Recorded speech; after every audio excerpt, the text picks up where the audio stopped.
C'est pourquoi ce lieu fut appelé Mara.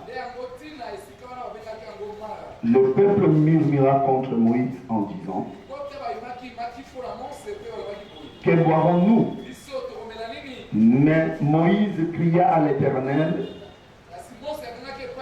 et l'Éternel lui indiqua un bois qu'il jeta dans l'eau, et l'eau devint douce. Ce fut là que l'Éternel donna au peuple des lois et des ordonnances, et ce fut là qu'il les mit à l'épreuve. Matthieu chapitre 8.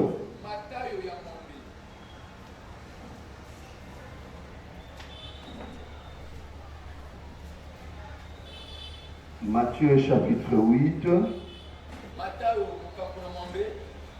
Nous commençons à partir du verset 14e jusqu'au 16e. Jésus se rendit ensuite à la maison de Pierre, dont il vit la belle-mère bouger et ayant la fièvre.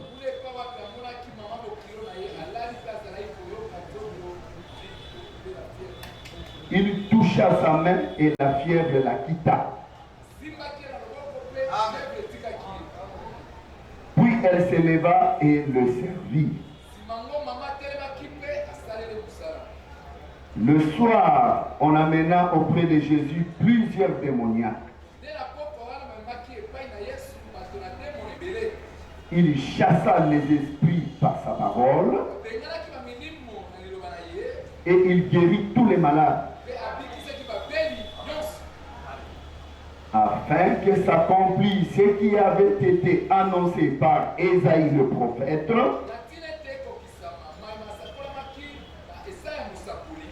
Il a pris nos infirmités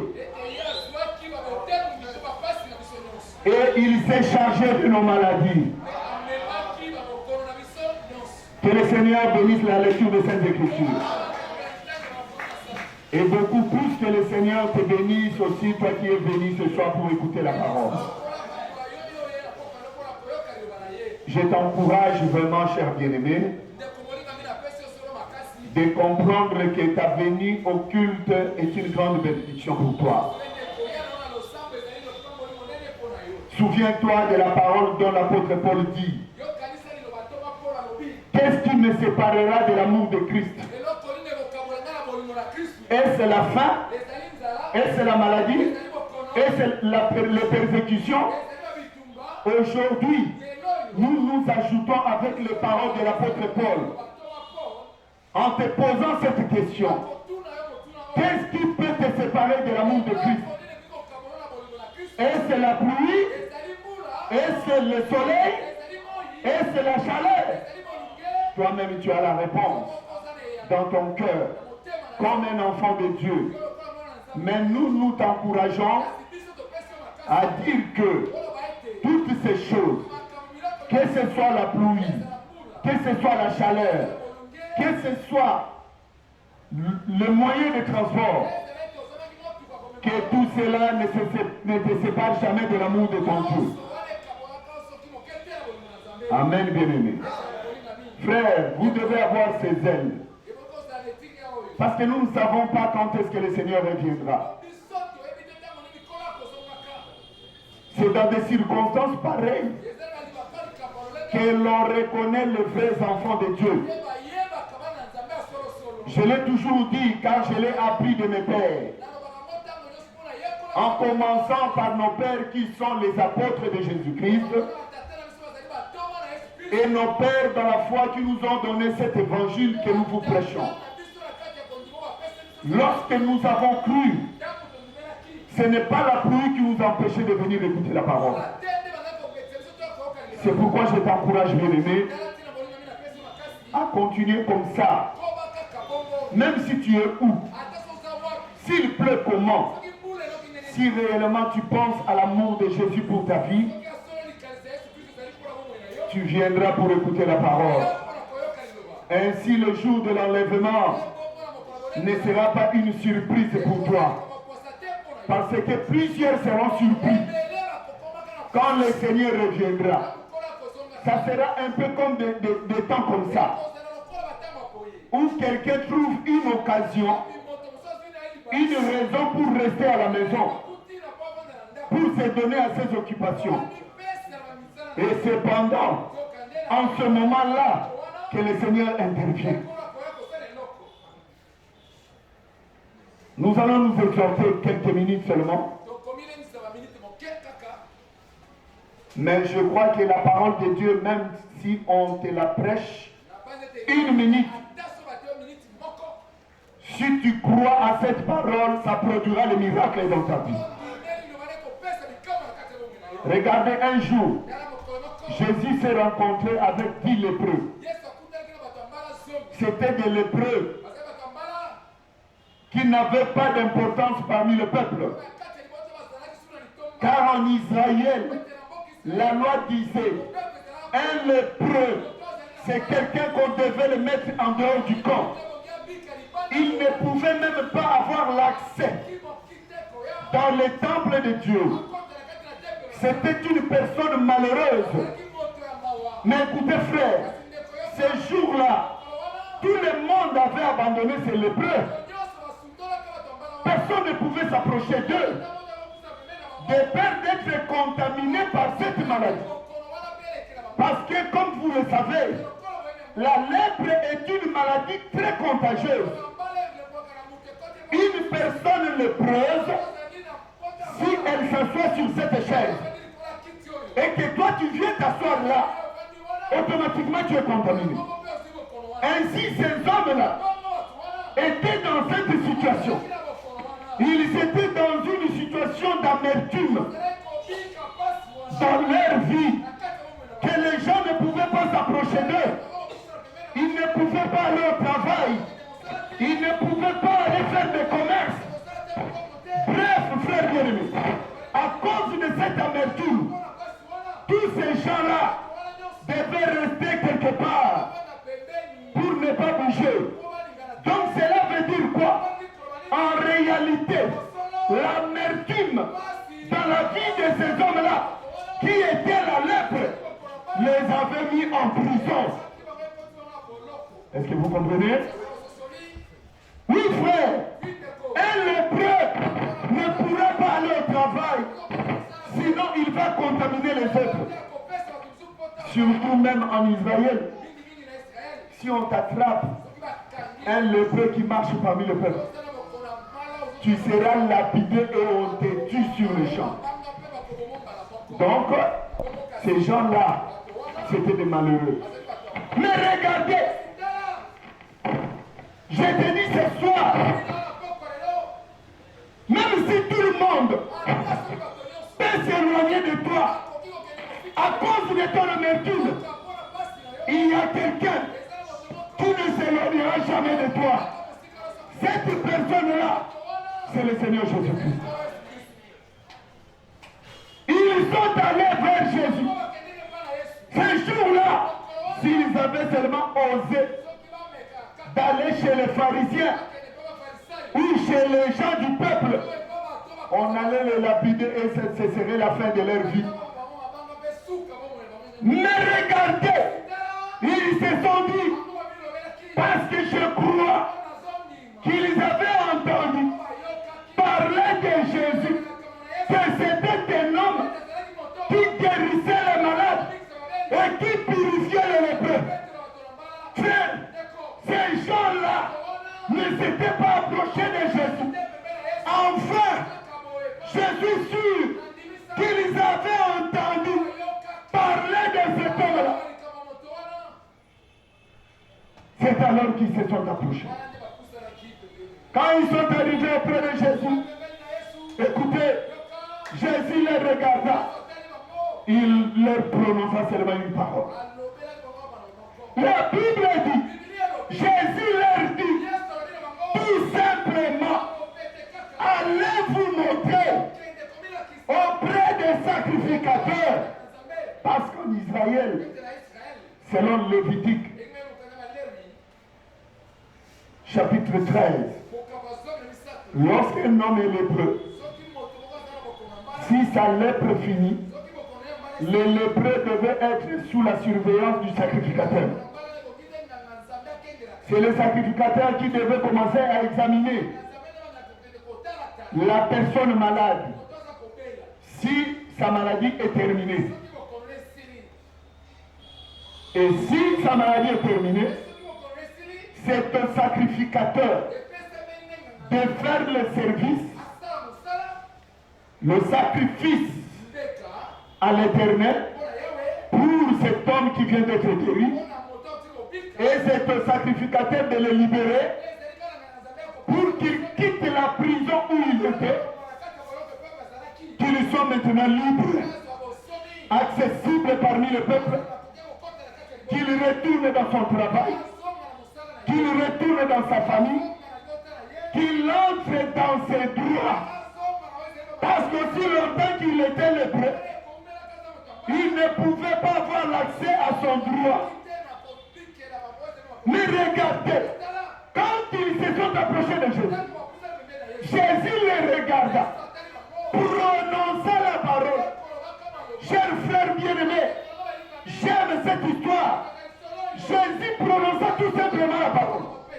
Il dit, allez, vous montrez auprès de vos sacrificateurs. Et ces hommes-là, quand ils ont entendu cette parole, ils n'ont pas douté, ils n'ont pas regardé leur corps pour dire, mais tu nous envoies vers les sacrificateurs. Tu ne nous as pas guéris, tu ne nous as pas donné la parole de guérison. Mais en écoutant seulement cet ordre, ces gens-là ont dit Amen. Quand ils ont accepté, la Bible dit, dès qu'ils partaient et qu'ils se rendaient auprès des sacrificateurs, en cours de route, ils remarquèrent que leur lèpre était partie. Cela veut dire quoi?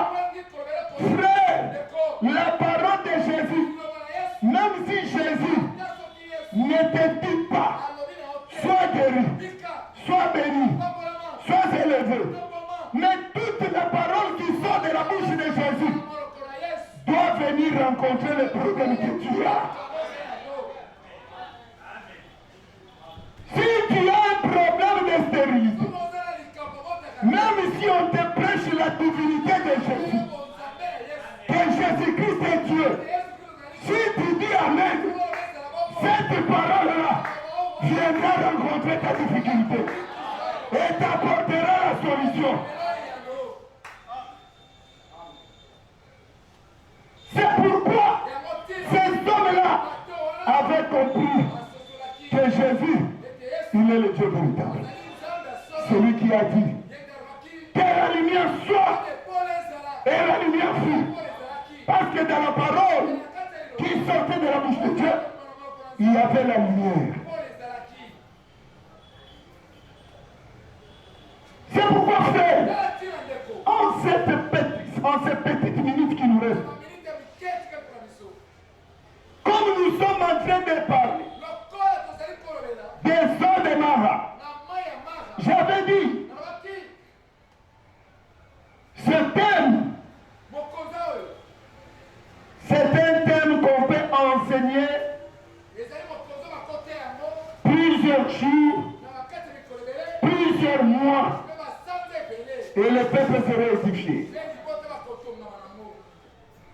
Mais nous avons voulu faire, vous communiquer quelque chose. La foi en la parole. Si tu as la foi en la parole, les choses changeront dans ta vie. Si tu reçois la parole dans ta vie, cette parole a toutes les solutions de tous les problèmes que tu peux avoir. Même si c'est un problème de péché, même si c'est un problème de possession démoniaque, même si c'est un problème de maladie, dans la parole, il y a toute la solution à tous ces problèmes-là. C'est pourquoi nous venons de voir ici. Nous venons de lire les Écritures. Je n'ai pas lu d'autres Écritures parce que dans le jour du Seigneur, quand Dieu permettra, nous aborderons encore ce sujet d'une autre manière. Mais là, comme je suis en train de parler de l'arbre que Dieu avait demandé à Moïse de jeter dans l'eau pour sucer cette amertume, afin que cette eau-là, qui était inutile, devienne utile. Cette eau-là, qu'on ne pouvait consommer, devienne consommable. Cela veut dire quoi? Dieu donne la parole à son peuple, même si ta vie n'était pas consommable à cause de mensonges, à cause du péché, à cause du vol, à cause de l'impunicité. Mais quand la parole vient, la parole enlève ces choses-là et ta vie deviendra consommable. Frère, il y a beaucoup de gens qui sont sous le lien. On a prononcé une parole sur lui. Même s'il est parmi les gens, même s'il fait du bien pour toi, les gens vont toujours trouver qu'il est mauvais. On a pris une sorte de lèpre spirituelle. On a appliqué sur lui. Mais quand tu viens chez Jésus, il est le bois qui doit enlever ces choses-là. Et quand Jésus enlève cela dans ta vie, tu trouveras grâce aux yeux de tout le monde.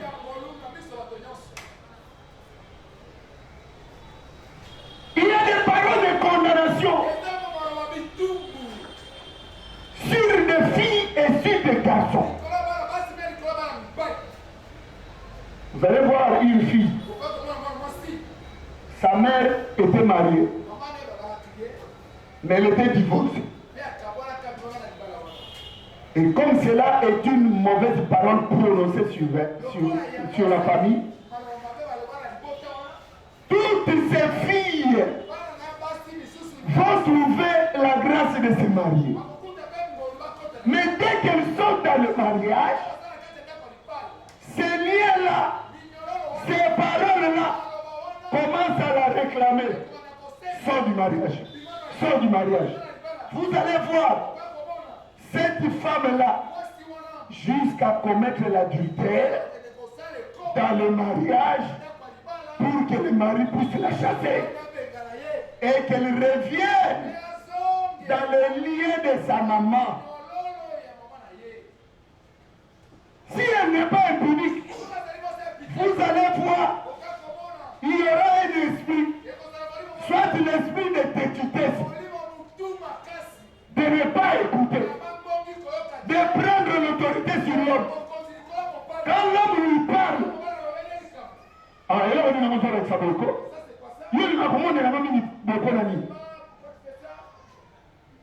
tu vas voir une femme qui s'adresse à son mari comme si elle s'adressait à son enfant. Et du coup, le mari va dire, c'est une femme impolie, je ne peux plus rester avec elle. Allez, va-t'en. Tout cela, c'est seulement parce qu'il y a des mauvaises paroles qui pèsent sur sa vie. Mais gloire soit à Dieu. Pour tout celui qui est dans cet évangile, qui est le bois véritable, toutes ces paroles, toutes ces condamnations sont nulles et sans effet. Si seulement tu crois à la parole. Si tu crois à la parole, à une seule condition, que tu crois à la parole. Mais si tu ne crois pas à cette parole, cette condamnation régnera sur toi, dominera sur toi. Même si aujourd'hui, le président de la République tombe amoureux de toi, tu finiras par être chassé et être dépouillé de tout. D'ailleurs, Ces condamnations-là, si c'est le monde de ténèbres voit que tu veux aller de l'avant. Tu veux aller dans une position où tu seras mieux. Directement, il te coupe la tête. Tu mourras avant d'entrer dans cette bonne chose-là. Mais si tu reçois Jésus dans ta vie, regardez, c'est comme Pierre.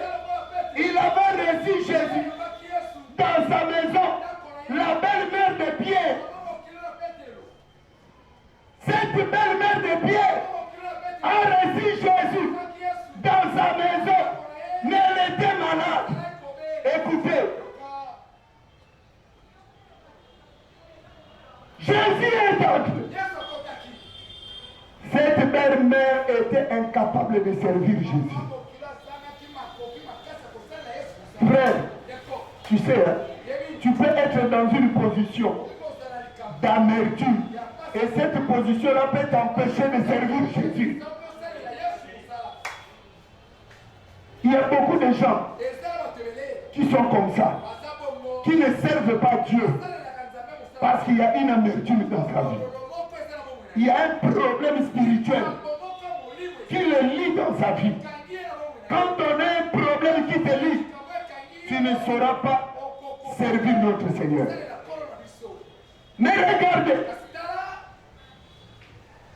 la Bible dit, Jésus toucha la main de cette femme.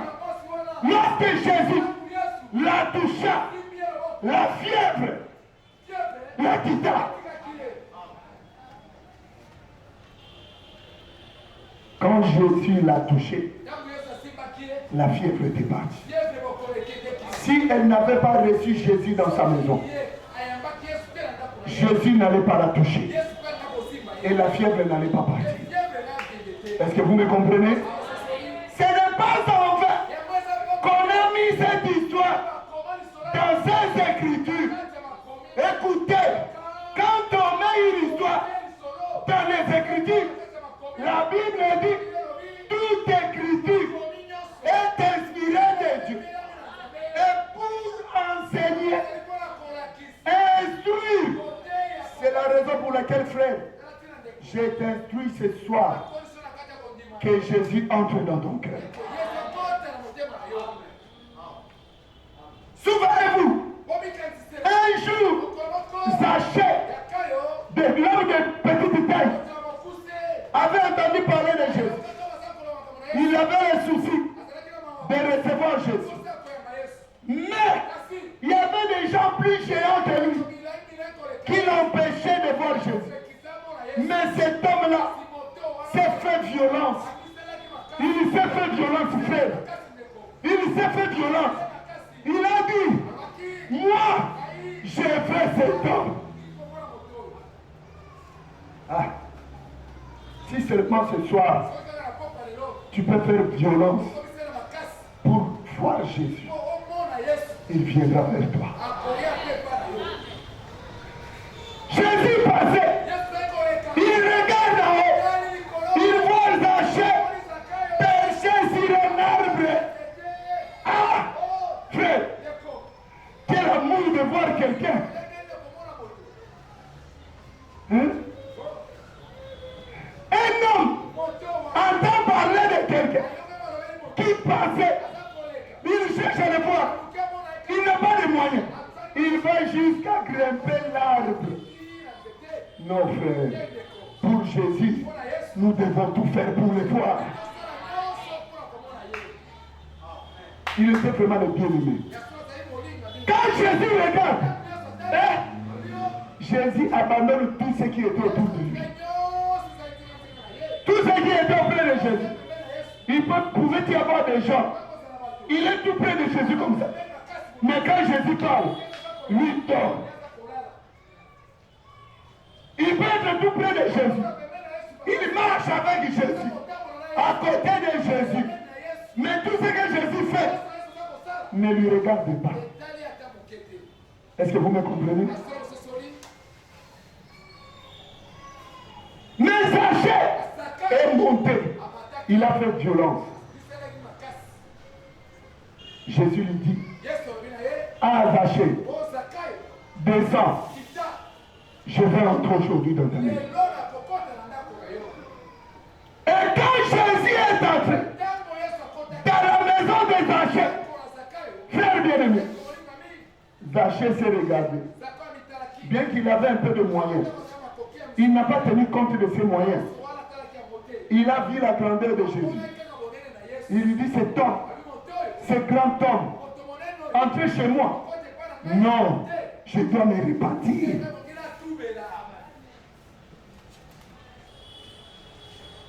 Quand Jésus est entré dans la maison de Zachée, écoutez Zachée, Zachée va directement dans Lévitique. Je crois, si je m'abuse, ça doit être entre Nombre et Lévitique.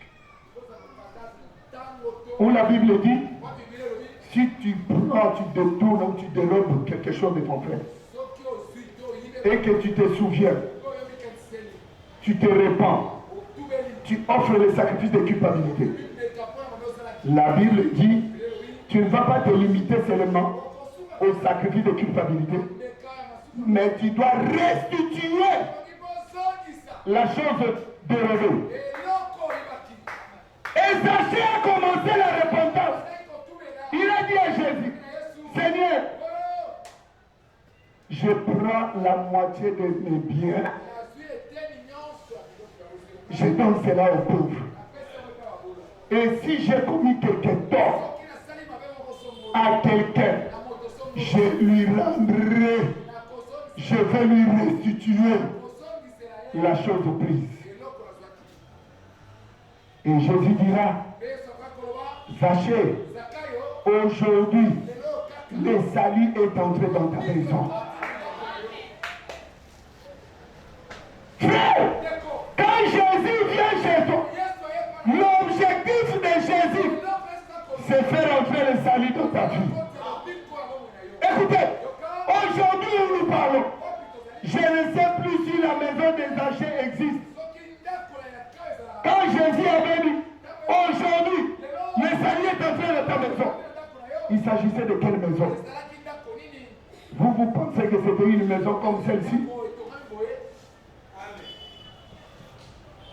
Loin de là, lorsque Jésus parlait, la maison en question, que Jésus disait que le salut était entré, c'était le cœur de Zachée.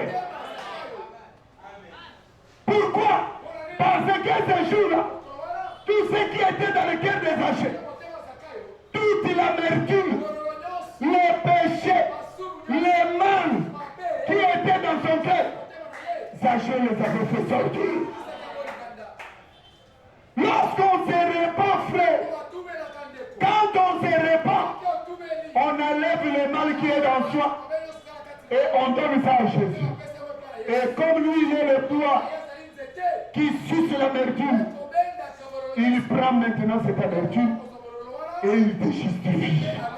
Il t'accorde le salut. C'est pourquoi la belle-mère de Pierre avait compris cette chose. Elle a fait entrer Jésus dans sa maison. Et Jésus ôta l'amertume qui était la fièvre dans sa vie. Mais je vais terminer par dire ceci. Regardez, on dit que ce soir-là, Jésus, on lui amena plusieurs démoniaques.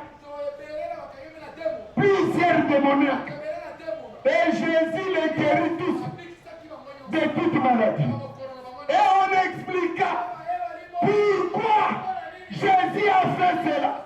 Écoutez frère, lorsque vous lisez la Bible, ne lisez pas la Bible en français, mais lisez la Bible avec l'Esprit du Seigneur.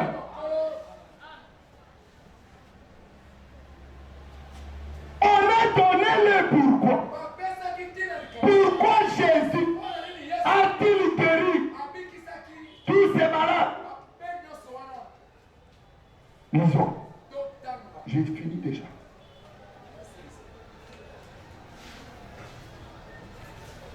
Verset 16. Le soir, on amena auprès de Jésus plusieurs démoniaques. Il chassa les esprits par sa parole et il les guérit de toutes les maladies. Il guérit tous les malades. Maintenant, on donne le pourquoi de ce que Jésus avait vu. D'avoir guéri les malades et chassé les esprits.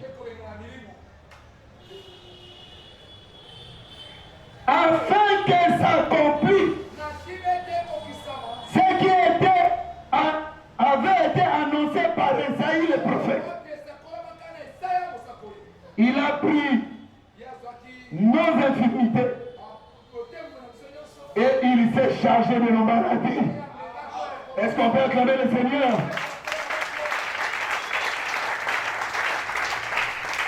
Voilà. Esaïe avait prophétisé que Jésus était une faible plante. Que Jésus, c'est lui le bois dont Dieu avait demandé à Moïse de mettre dans l'eau pour enlever l'amertume. Souvenez-vous, frère, l'amertume est entrée quand l'homme a mangé les fruits de l'arbre de la connaissance du bien et du mal. C'est alors qu'il a perdu toute la gloire, car il avait péché. Mais Dieu avait prévu un autre bois qui était l'arbre de vie pour apporter la solution à ce qui devait arriver quand Adam devait tomber. C'est pourquoi la Bible dit, au milieu du jardin, il y avait deux arbres. L'arbre de la connaissance du bien et du mal et l'arbre de vie. Or, nous avons dit, l'arbre de la connaissance du bien et du mal, c'était la loi. Mais l'arbre de vie, c'est le Seigneur Jésus-Christ.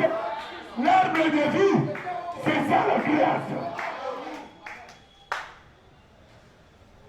C'est pourquoi, dans la grâce, il n'y a pas de condamnation pour ceux qui sont dans Jésus-Christ. Dans la grâce, Jésus l'arbre, il a porté toutes nos infirmités, toutes nos maladies, tous nos péchés. Sur la croix, là où il a crié, tout est accompli. Il avait tout accompli. Mon frère, ma soeur, comme tu es là, toutes tes difficultés, tous tes péchés ont déjà été portés sur la croix. Comme tu es là, marche la tête haute. Attache-toi à l'évangile. Attache-toi à la parole. Ouvre ton cœur pour que Jésus entre. Si Jésus demeure chez toi, comme il a dit, je suis à la porte, je frappe. Si quelqu'un m'ouvre, j'entrerai, je demeurerai chez lui. Est-ce que vous m'entendez? Garde Jésus dans ton cœur. Garde cet évangile, cette doctrine. Tout ce que tu as besoin se trouve dans cette doctrine. Que le Seigneur vous bénisse au nom de Jésus. Bien-aimés dans le Seigneur, chers frères et sœurs en Christ, l'église des saints au Congo, assemblée des saints de Kinshasa, de l'université 83, vous invite à la fête des Pâques de l'Éternel, du dimanche 3 octobre au dimanche 17 octobre 2021, du lundi au samedi, de 16h30 à 19h30, et tous les dimanches, de 7h à 13h. Venez écouter et voir Jésus-Christ dans sa grande dimension de l'évangile de l'Éternel. Sous thème, ce qui arrivera après l'enlèvement de l'Église. Cette